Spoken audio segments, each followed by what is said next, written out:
කොහොමද ට්‍රැවල්ලර්ස් වීඩියෝ බලන ඔයාව ආදරයෙන් පිළිගන්නවා.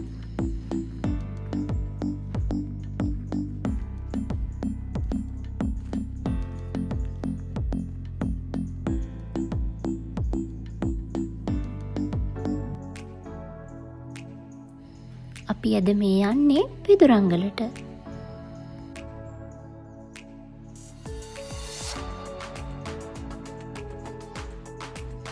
පිදුරංගල රජමහා විහාරය හරහා තමයි පිදුරංගල පර්වතයට යන පාර වැටිලා තියෙන්නේ.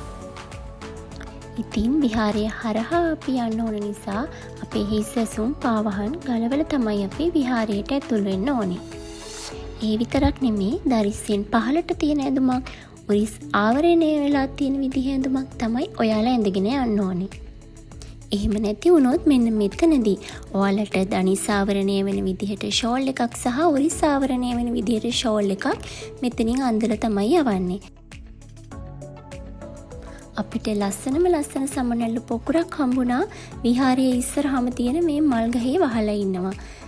ඇත්තටම මෙතන ගොඩක් මල් ගස් තිබුණත් මේ මල් ගහේ විතරයි මේ සමනැල්ලු වහලා හිටියේ. ඔයාලා මේ මල් ගහේ නම දන්නව නම් අනිවාර්යයෙන්ම කමෙන්ට් එකක් දාන්න.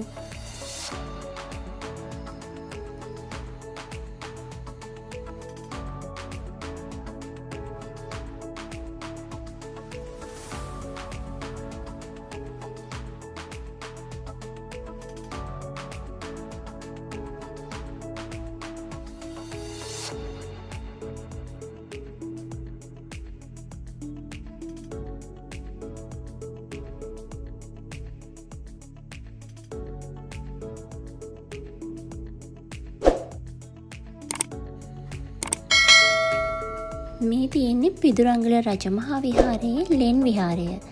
මේක 5 වන ශතවර්ෂයේ කාශ්‍යප රජතුමා විසින් තමයි නිර්මාණය කරලා තියෙන්නේ. අද නිවාඩු දවසක් නිසා වෙන්න ඇති විහාරය වහලා තමයි තිබුණේ. අපි කලින් දවසේ එනකොට නම් මේ විහාරය ඇරලා තිබුණා. හරිම අපූර්ව බිතුසිතුවම් තියෙන ලෙන් විහාරයක්.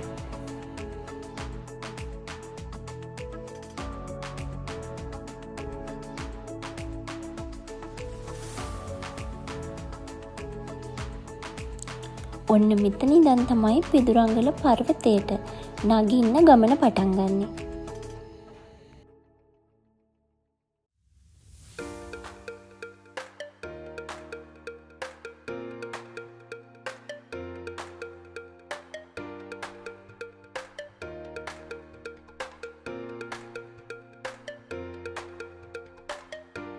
කොහොමද පඩිපෙළ? පර්වතයේ මුදුනටම යනකම් මේ වගේ නැග්මක් තමයි ඉතින් තියෙන්නේ.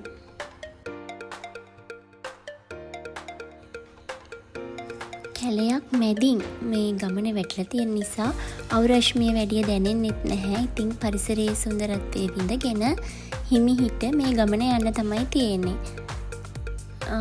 මේ අපේ තාත්තා මහන්සි අරිනවා යාට චුට්ටක් අසනීප තත්වෙනුත් ඉන්න නිසා. ඉතින් අපි දුවගෙන ගියේ නැහැ. හිමීට පරිසරයේ සුන්දරත්වයත් විඳගෙන තමයි මේ ගමන ගියේ.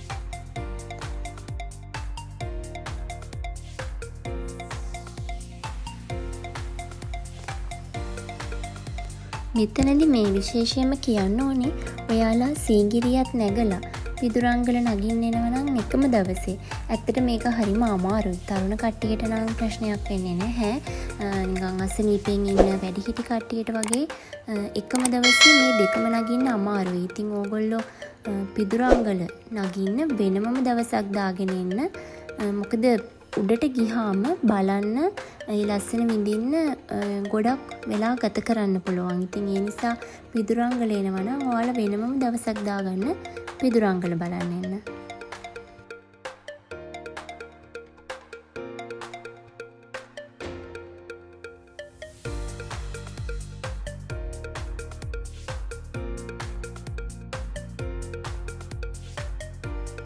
කාශ්‍යප රජතුමා විසින් මේ පිදුරංගල නිර්මාණය කරලා තියෙන්නේ. ඉතින් ඒකට විවිධ ජනප්‍රවාද තියෙනවා. කාශ්‍යප රජතුමා සීගිරිය තමන්ගේ බලකොටුවක් කරගන්නකොට ඒ කාලයේ සීගිරියේ මහරහතුන් වහන්සේලා වැඩ ඉඳලා තියෙනවා. කාශ්‍යප රජතුමා සීගිරිය ආලෝක මන්දාවක් බවට පත් කරද්දී මහරහතුන් වහන්සේලාට එහි වැඩ සිටින අපහසුතාවයක් පැන නැගිලා තියෙනවා. ඉතින් ඒකට පිළියමක් විදිහට තමයි සීගිරියට ගොඩක් මහසන්නයෙන් පිහිටලා තියෙන මේ පිදුරංගල ලෙන් විහාර ඉදි කරවලා ආරණ්‍ය සේනාසනයක් විදිහට මහරහතුන් වහන්සේලාට පූජා කරලා තියෙන්නේ. ඉතින් ඒ නිසා තමයි පිදුව ආරණ්‍ය ගල, එහෙම නැතිනම් පිදු අරංගල පසු කාලීනව පිදුරංගල කියලා ජනවහරට එක් වෙන්නේ.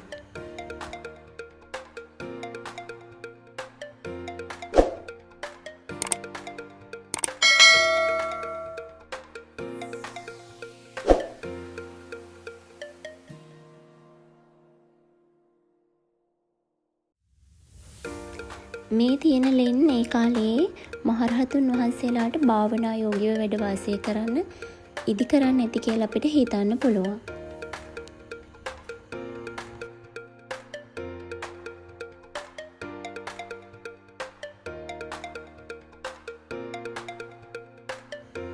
මේ සැතපෙන බුදු පිළිමය කාශ්‍යප රජතුමා විසින් නිර්මාණය කළා කියලා තමයි සඳහන් වෙන්නේ.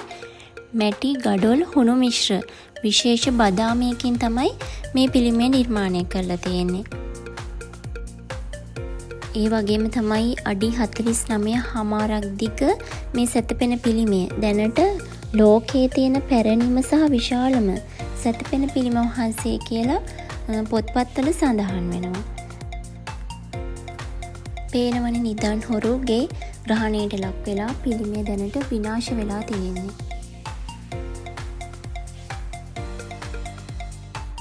ඔන්න මෙතන ඉඳන් නම් පොඩි ඇඩ්වෙන්චර් ටුවර් එකක් යනවා වගේ ෆීලින් එකක් තමයි තියෙන්නේ.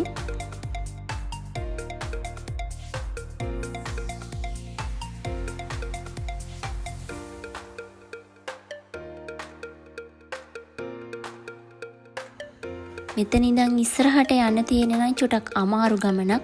ගල් උඩින් නැගලා කඹවල එල්ලිලා වැල්වල එල්ලිලා ඒ වගේ ගමනක් තමයි ගල මුදුනට යනකම් යන්න තියෙන්නේ.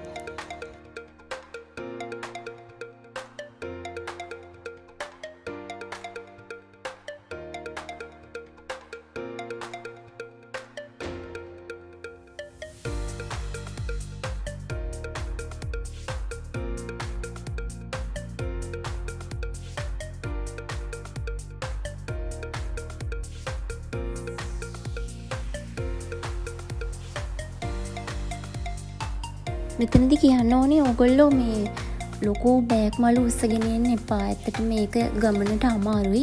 ඒ නිසා තමන් යන පිරිසට ඇති වෙන්න වතුර ඒ වගේ උඩට ගිහිල්ලා කන්න බිස්කට්, බනිස් මොනවා හරි යන්නේ ඒ වගේ පොඩි බෑග් එකක් අරගෙන ආවහම ඇත්තටම මේ ගමන යන්න ගොඩක් පහසුයි.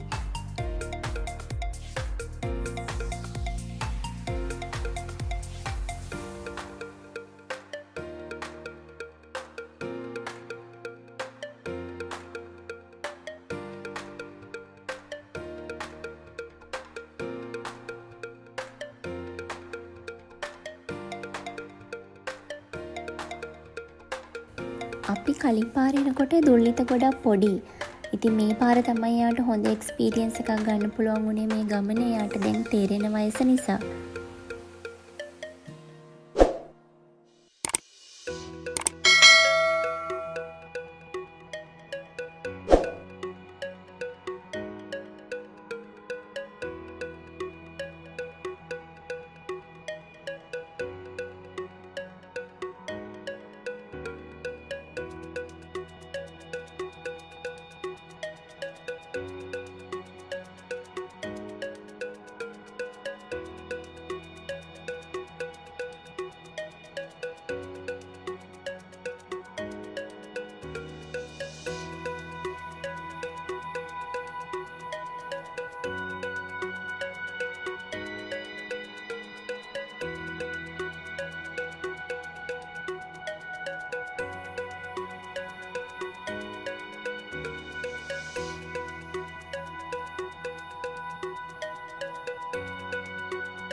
ඉතින් මේ දකින්නේ ඒ සීගිරි කාශ්‍යප රජතුමාගේ මහා විශිෂ්ට නිර්වාණය.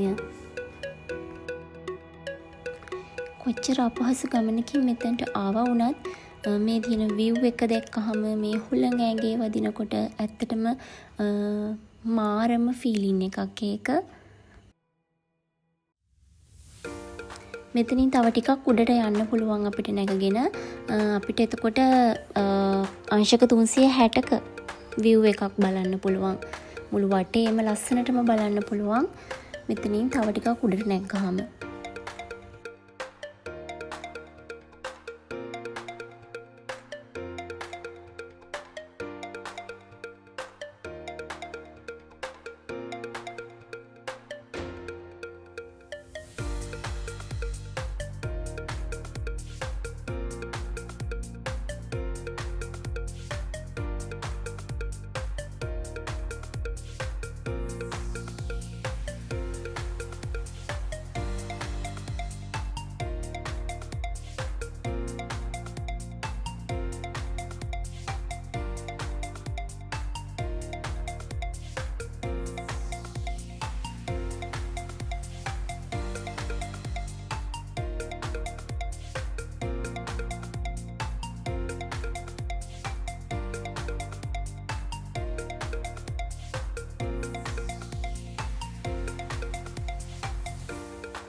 ඉතින් ඔයාලත් පිදුරංගල එන්න මේ සුන්දරත්වය විඳින්න මේ පරිසරය ආරක්ෂා කරගන්න.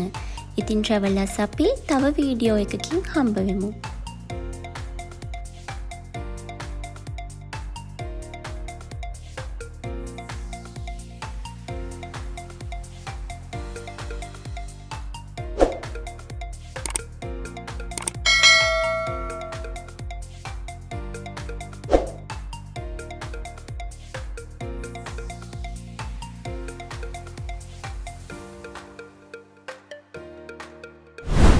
Travelers.